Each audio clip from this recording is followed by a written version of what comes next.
नमस्ते प्यारे बच्चों। और हमारी विसर्ग संधि शुरू हो गई है।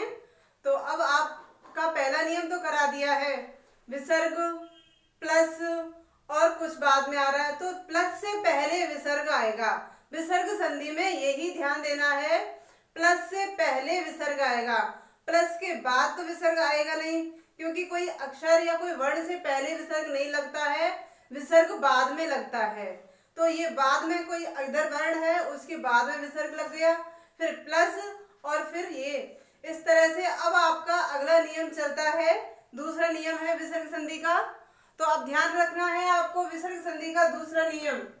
नियम नंबर 2, विसर्ग के साथ, विसर्ग आ रहा है के साथ श, ये वाला श के मेल से, यहाँ पर आपको दिख नहीं रहा हो तो विसर्ग के साथ श के मेल से विसर्ग के स्थान पर श हो जाता है। ये देखिए विसर्ग है प्लस इधर श हो, तो ये वाला जो विसर्ग है ना, इसके स्थान पर ये श हो जाएगा।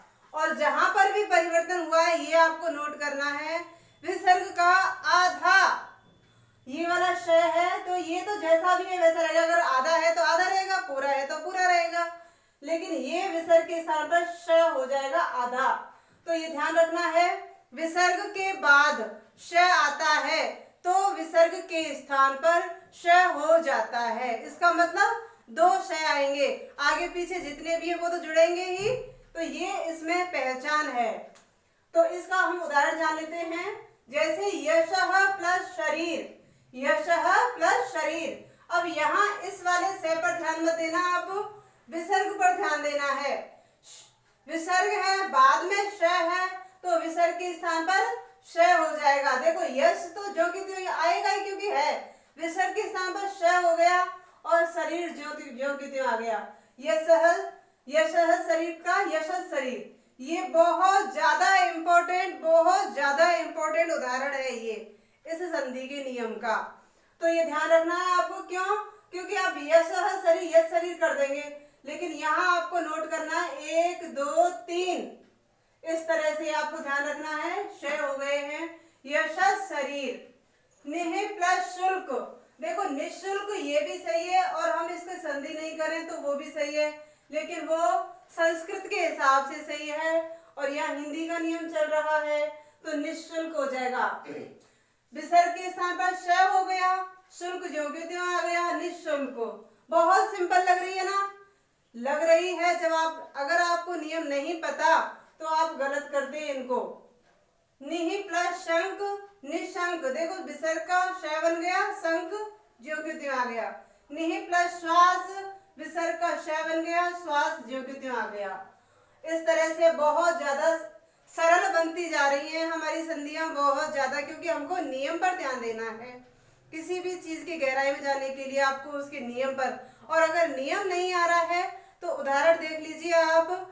ये हमारी जो साइको है उसका नियम है ऐसा, उसके कुछ सूत्र हैं, उदाहरण से नियम की ओर या नियम से उदाहरण की ओर।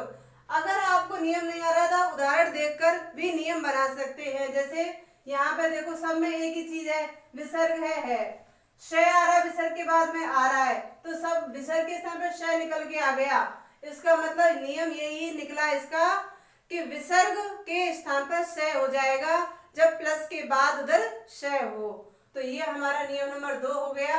अब है नियम नंबर 3। नियम नंबर 3 में विसर्ग के साथ में क्या आ रहा है, ट ठ एवं स के मेल पर विसर्ग के स्थान पर स हो जाता है। चाहे ये हो या ये हो, इन तीनों के मेल से विसर्ग अगर है प्लस में ये कोई सा भी आ रहा है वर्ड, कोई सा भी तीनों में से, तो उस विसर्ग का ये वाला स बन जाएगा।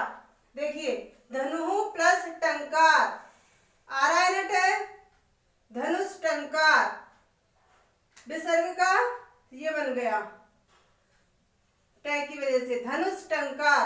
चतुहु प्लस टीका, ट आ गया, विसर्ग का ये वाला स बन गया चतुष्टीका। चतुहु प्लस टयम चतुष्टयम,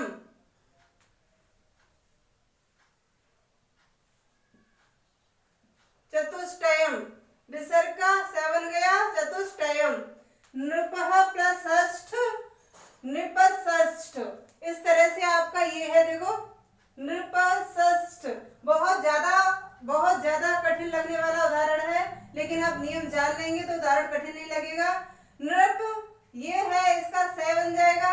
षष्ठ, देखो षष्ठ में 2 अगर 6 आ रहे वो तो आएंगे ही, और विसर्ग का 6 इस तरह से इसमें 3 षष्ठ हो जाएंगे। देखो एक जैसे लगेंगे, इसको भी 6 मत कर देना क्योंकि ये प है, नृपषष्ठ। इस तरह से आपकी विसर्ग संधि का तीसरा नियम भी कंप्लीट हो गया। और अब आपको मैं एक छोटा सा उदाहरण दे देती हूँ, आप उसका कमेंट बॉक्स में आंसर देंगे। अभी कराए हुए हैं, आप समझ जाना कौन से नियम का है। चतुश्लोकी, इसका आप उदाहरण आंसर देंगे कि इसका बनेगा क्या, कौन सा नियम लग रहा है। तो वीडियो अच्छी लगे तो लाइक करें, देखो ध्यान से देख लो, और अच्छी लगे तो शेयर करें। और अगर मेरे चैनल पर आप पहली बार आए हैं तो सब्सक्राइब करना ना भूलें। धन्यवाद।